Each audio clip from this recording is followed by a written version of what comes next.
अस्सलाम वालेकुम स्टूडेंट्स, कैसे हैं सब? ठीक हैं। आज का हमारा जो टॉपिक है वो है ionisation energy.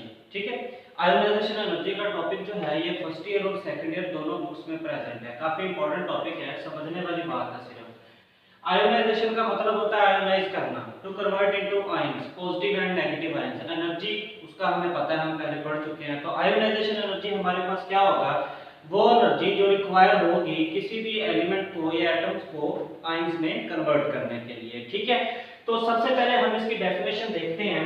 Minimum amount of energy required to remove an electron from outermost shell of a atom in gaseous phase.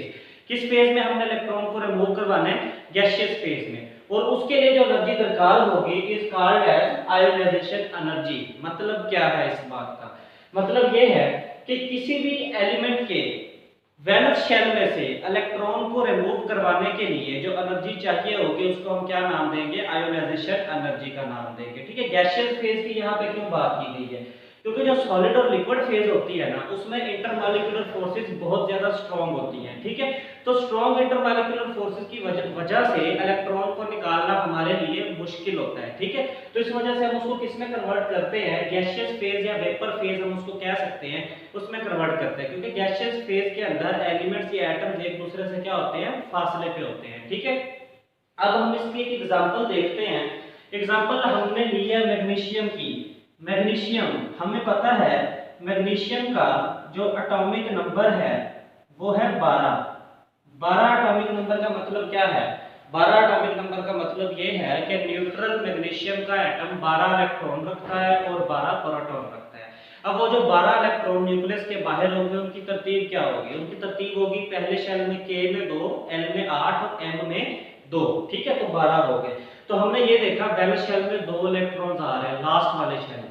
अब उन 2 इलेक्ट्रॉन में से हमने एक इलेक्ट्रॉन को क्या करवाना है? रिमूव करवाना है। ठीक है, तो उस एक इलेक्ट्रॉन को रिमूव करने के लिए हमें जो एनर्जी देनी पड़ी वो है 738 किलो जूल पर मोल। मतलब इसको पॉजिटिव आयन में कन्वर्ट करने के लिए और एक इलेक्ट्रॉन को रिमूव करने के लिए 738 किलो जूल पर मोल एनर्जी देनी पड़ी। इसका मतलब क्या है? इसका मतलब ये है कि अगर हमारे पास 1 मोल ऑफ मैग्नीशियम हो, 1 मोल ऑफ मैग्नीशियम का मतलब क्या है? 6.023 × 10⁻23 एटम्स ऑफ मैग्नीशियम हो और उन सब में से हर एटम के आखिरी शेल से एक एक इलेक्ट्रॉन को हमने रिमूव करवाना हो, तो उसके लिए जो हमें एनर्जी चाहिए होगी वो 738 किलो जूल होगी। ठीक है, जूल हमारे पास एनर्जी का यूनिट होता है। उसके बाद हम इसके फैक्टर्स देखते हैं। फैक्टर्स में सबसे पहला जो फैक्टर है वो है हमारे पास एटॉमिक साइज।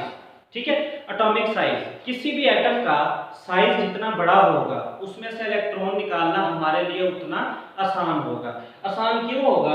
क्योंकि बड़े साइज के एटम का मतलब ये है कि वैलेंस इलेक्ट्रॉन न्यूक्लियस से क्या है? दूर है।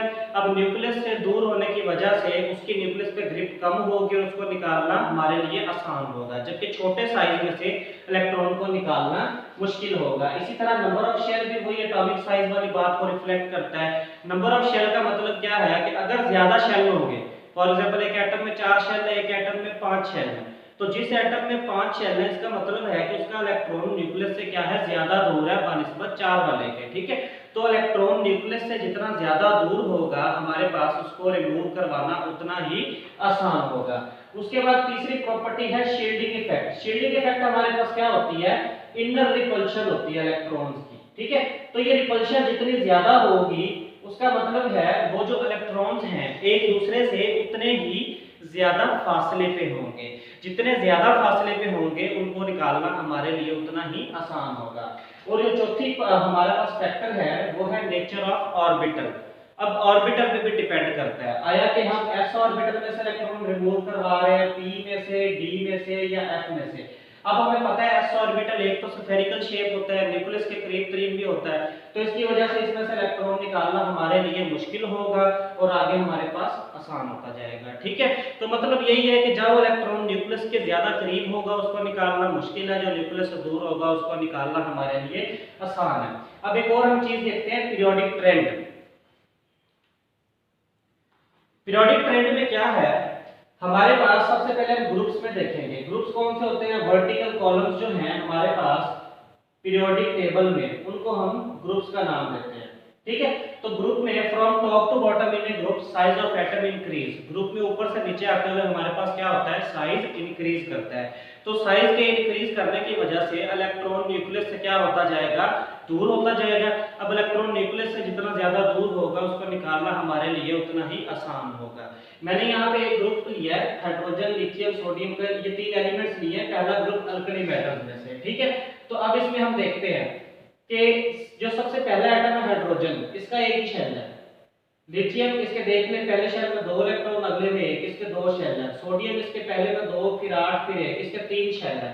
तो हम देख रहे हैं कि ऊपर से नीचे आते हुए हमारे पास नंबर ऑफ शेल्स क्या कर रहे हैं? इंक्रीज कर रहे हैं। तो नंबर ऑफ शेल्स के इंक्रीज होने की वजह से इलेक्ट्रॉन जो है वो न्यूक्लियस से क्या हो रहा है? दूर हो रहा है। तो इलेक्ट्रॉन न्यूक्लियस से जितना ज्यादा दूर होगा उसको रिमूव करवाना भी हमारे लिए उतना ही ज्यादा आसान होगा। ठीक है, उसके बाद पीरियड की बात करते हैं। जो हमारे पास इस तरह से रोज हैं उनको हम क्या नाम देते हैं? पीरियड का नाम देते हैं। ठीक है, from left to right in a period size of atom decrease.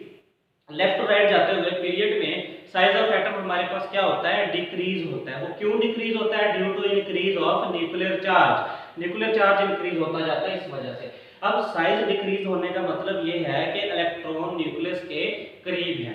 अब इलेक्ट्रॉन न्यूक्लियस से करीब है तो इसका मतलब है उसको निकालना हमारे लिए मुश्किल है। ठीक है, तो साइज डिक्रीज होगा, आयोनाइजेशन एनर्जी हमारे पास इंक्रीज करेगी, मतलब हमें ज्यादा एनर्जी देना पड़ेगी। अब मैंने एक पीरियड में से 3 एलिमेंट लिए हैं, लिथियम, बेरिलियम, बोरॉन। लिथियम का एटॉमिक नंबर 3 है, बोरॉन का 4 है, और बेरिलियम का 4 है, और बोरॉन का हमारे पास क्या है? 5 है। तो एटॉमिक नंबर के बढ़ने के साथ साथ न्यूक्लियर चार्ज बढ़ रहा है। देखिए इसमें 3 प्रोटॉन्स है, 4 प्रोटॉन्स है, 5, तो ग्रिप बढ़ रही है। वैलेंस शेल के ऊपर ग्रिप बढ़, क्योंकि शेल एक ही है सब में 2-2 शेल नहीं है। ठीक है, एक जैसे ही है, तो ग्रिप बढ़ रही है न्यूक्लियस के ऊपर। जितनी ज्यादा ग्रिप होगी वो इलेक्ट्रॉन्स न्यूक्लियस के ज्यादा करीब होते जाएंगे। ज्यादा करीब होंगे तो उनको रिमूव करवाना हमारे लिए डिफिकल्ट होता जाएगा। ठीक है, तो हमने देखा ग्रुप्स के अंदर हमारे पास साइज इंक्रीज करेगा, आयोनाइजेशन एनर्जी डिक्रीज करेगी। पीरियड में साइज डिक्रीज करेगा, आयोनाइजेशन एनर्जी इंक्रीज करेगी। ठीक है, उसके बाद हम बात करते हैं हायर आयोनाइजेशन एनर्जीज की। ये तो थी फर्स्ट आयोनाइजेशन एनर्जी, क्योंकि ये हमने पहला इलेक्ट्रॉन निकाला है। अब हम बात करते हैं सेकंड आयोनाइजेशन एनर्जी की। मतलब क्या है? एक इलेक्ट्रॉन रिमूव करवा रखा है, एक और रिमूव करवाना है, तो उसके लिए जो एनर्जी दरकार होगी उसको हम नाम देंगे सेकंड आयोनाइजेशन एनर्जी का। ये इसमें से एक इलेक्ट्रॉन रिमूव किया हुआ है, एक इलेक्ट्रॉन और रिमूव करवाया, एनर्जी हमारे पास आई 1450 किलो जूल पर मोल। इससे ज्यादा है, मतलब 738 थी फर्स्ट वाली, सेकंड वाली तकरीबन इसका डबल है। उसकी रीजन क्या है? क्योंकि हम ये पढ़ चुके हैं कि size of cation is always smaller than parent atom, always smaller than parent atom. उससे हमेशा क्या होता है? साइज हमारे पास छोटा होता है। ठीक है, तो इसकी वजह से एनर्जी हमें ज्यादा देनी पड़ी। इसको हम सेकंड आयोनाइजेशन एनर्जी का नाम देते हैं। इसकी डेफिनेशन कुछ इस तरह से होगी: energy required to remove an electron after the removal of first electron. पहला इलेक्ट्रॉन रिमूव करवाने के बाद दूसरा रिमूव करवाने के लिए जो एनर्जी होगी उसको सेकंड आयोनाइजेशन एनर्जी का नाम देंगे। और इस तरह 2 इलेक्ट्रॉन रिमूव करवाने के बाद तीसरा इलेक्ट्रॉन हमने रिमूव करवाना है, तो उसके लिए जो एनर्जी होगी वो हमारे पास थर्ड आयोनाइजेशन एनर्जी होगी, जो कि मैग्नीशियम के लिए 7730 किलो जूल पर मोल है। ठीक है, तो ये बड़ा सिंपल सा टॉपिक है। इसमें बस याद रखने वाली छोटी छोटी बातें हैं। साइज पे किस तरह से डिपेंड करती है आयोनाइजेशन एनर्जी, और हमारे पास ये कुछ मजीद फैक्टर्स बताए हुए हैं। उम्मीद है आपको समझ आई होगी। अगर किसी बच्चे का कोई क्वेश्चन है तो वो पूछ सकता है। जज़ाकल्लाह जी।